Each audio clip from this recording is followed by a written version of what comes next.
Hello friends, you're most welcome on my channel Biological Fact. Today I am going to start a topic. My topic is structure of virus.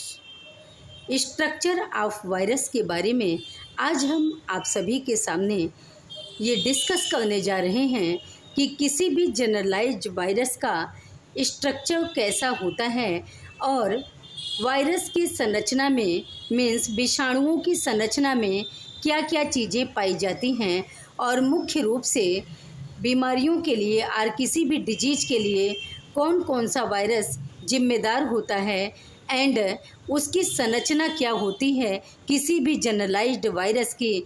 आज हम इसी detail के बारे में आपसे बात करने जा रहे हैं। आइए देखते हैं अपने इस टॉपिक को, स्ट्रक्चर ऑफ वायरस।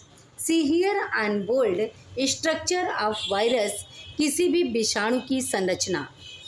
ये है एक जनरलाइज्ड विषाणु की संरचना और आज इसी संरचना के बारे में हम आपको बताने जा रहे हैं। In any virus main two parts are found.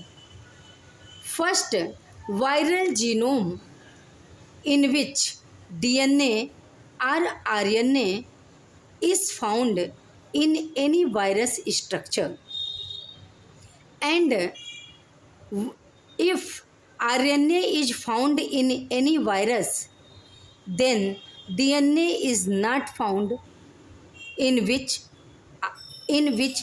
viral genome। Means किसी भी वायरल जीनोम का मतलब ये होता है कि किसी भी वायरस में या तो डीएनए जेनेटिक मटेरियल के रूप में पाया जाएगा या तो आरएनए जेनेटिक मटेरियल के रूप में पाया जाएगा। कभी भी किसी भी वायरस में डीएनए एंड आरएनए दोनों नहीं पाया जा सकता। मीन्स ज़्यादातर आप जो देखेंगे, ज़्यादातर वायरसेस जो होते हैं वो उसमें जेनेटिक मटेरियल जो होते हैं वो आरएनए पाए जाते हैं। जो ये मटेरियल होते हैं आरएनए ज़्यादातर वायरसेस में पाए जाते हैं, लेकिन कुछ वायरसेस में मीन्स कुछ सम वायरसेस ऐसे हैं जिनमें जो है डीएनए भी पाया जाता है। So my sense is if any virus in which RNA is present then DNA not found, and if DNA present then RNA not found। आप अब समझ गए होंगे कि किसी भी वायरस में यदि आरएनए पाया जाएगा तो डीएनए नहीं पाया जाएगा जेनेटिक मटेरियल के रूप में, और किसी में भी अगर डीएनए पाया जाएगा तो आरएनए नहीं पाया जाएगा। हम आपको अगली नेक्स्ट क्लास में ये बताएंगे कि किस किस वायरस में डीएनए पाया जाता है और किस किस वायरस में आरएनए पाया जाता है। इसकी भी एक लिस्ट आपको हम देंगे। हम आपको नेक्स्ट क्लास में ये बताएंगे कितने वायरसेस में डीएनए पाया जाता है और किस किस वायरसेस में आरएनए पाया जाता है। जितने भी वायरस वेल नोन हैं उनके बारे में हम आपको कल डिटेल से बताएंगे। तो सबसे पहले आप जानिए वायरल जीनोम। ये है किसी भी जनरलाइज्ड वायरस का स्ट्रक्चर। ये किसी विशेष वायरस का स्ट्रक्चर नहीं है, एक जनरलाइज्ड वायरस का स्ट्रक्चर है इन विच जिसमें mainly viral genome and capsid is found. Means in structure of any generalized virus, viral genome is must and nucleocapsid is found।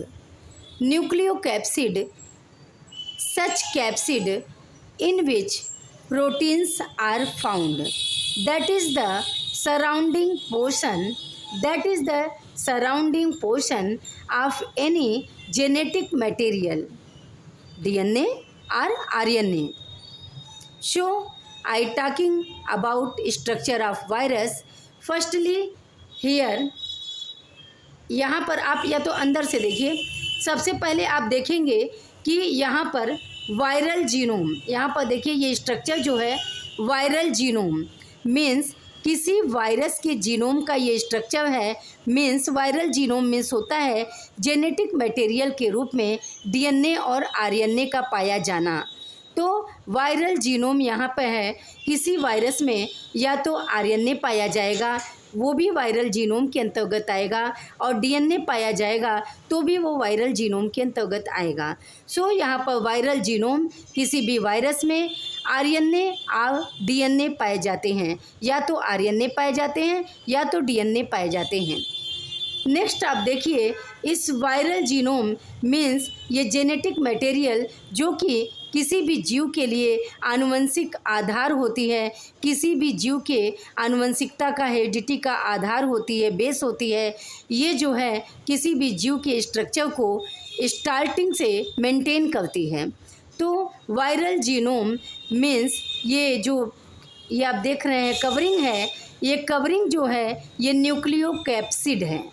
Nucleocapsid किसी भी वायरस के इस स्ट्रक्चर को मीन्स डीएनए और आरएनए के स्ट्रक्चर को कवरिंग करता है, और ये कैप्सिड जो होता है वो प्रोटीन का बना होता है।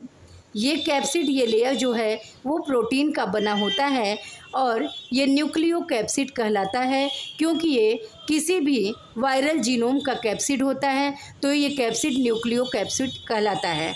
This is also known as capsid और न्यूक्लियोकैप्सिड। फ्रेंड्स, हम आपको बता दें कि किसी भी सिंगल वायरस को हम कहते हैं विरियन।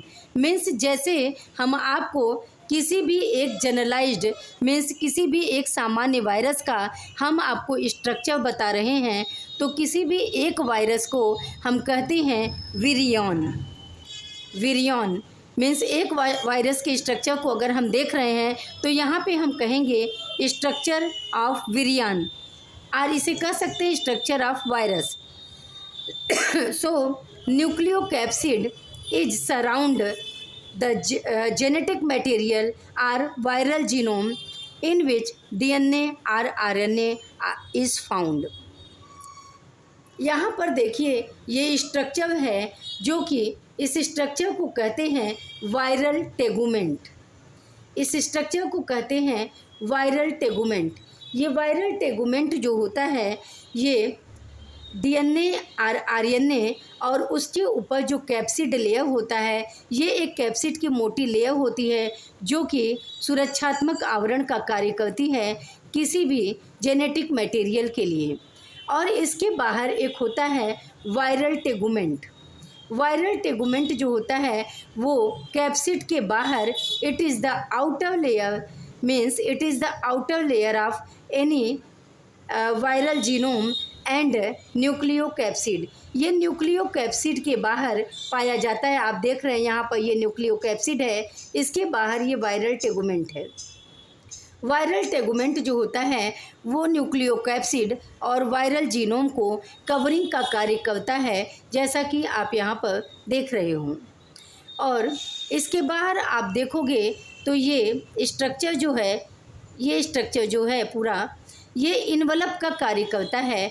मीन्स किसी भी वायरस के स्ट्रक्चर में ये एक इन्वलप की तरह कार्य करता है, मीन्स इसको ढकने का कार्य करता है, और ये इसके लिए सुरक्षा आवरण भी है इन्वलप। एंड इन्वलप के आउटर पोर्शन पर आप देखोगे तो इन्वलप के आउटर पोर्शन पर ये इन्वलप प्रोटीन पाई जाती है। यहाँ पर आप जो स्ट्रक्चर देख पा रहे हो ये इन्वलप प्रोटीन की बनी होती है। Means envelope is made up of envelope protein. Means ये प्रोटीन की बनी होती है इन्वलप। तो ये सब स्ट्रक्चर जो है इन्वलप की प्रोटीन को दिखाई गई है। So that is structure of any virus that is generalized। means in structure of virus only RNA or only DNA is found and which surround nucleocapsid। Nucleocapsid is a rigid hard portion that is surround the viral genome। Viral genome is a name viral genome is a covering of viral genome is a DNA or RNA in which DNA or RNA is found. And envelope is covering of body, whole body. And outer side of envelope protein is found. Means envelope के बाहर envelope protein पाई जाती है जो कि पूरे virus की जो है सुरक्षा करती है और वायरस को जो है किसी होस्ट सेल में एंट्री करने में हेल्प करता है। दोस्तों, स्ट्रक्चर ऑफ वायरस के अंतर्गत आज का टॉपिक यहाँ पर समाप्त होता है और आपको टॉपिक कैसा लगा ये ज़रूर बताइएगा और हमारी क्लास को लगातार देखते रहिए। हम आपको स्ट्रक्चर ऑफ वायरस का ये क्लास रिटन फॉर्म में भी देंगे। ये सारी चीज़ें हम आपको अभी रिटन फॉर्म में भी बताएंगे नेक्स्ट क्लास में। और अगर आपको हमारा चैनल पसंद आता है तो प्लीज़ हमारी क्लास को आप लाइक, सब्सक्राइब, शेयर करना ना भूलें ताकि आपको डेली की वीडियोज़ देखते रहने से काफ़ी नॉलेज होगा और एग्ज़ाम में जितने भी चीज़ें पूछे जाते हैं हम उन सब टॉपिक्स को कवर करेंगे। आप हमारी क्लास को देखते रहिए। चलिए फिर मिलेंगे कल, तब तक के लिए thank you, bye bye, take care, have a great day.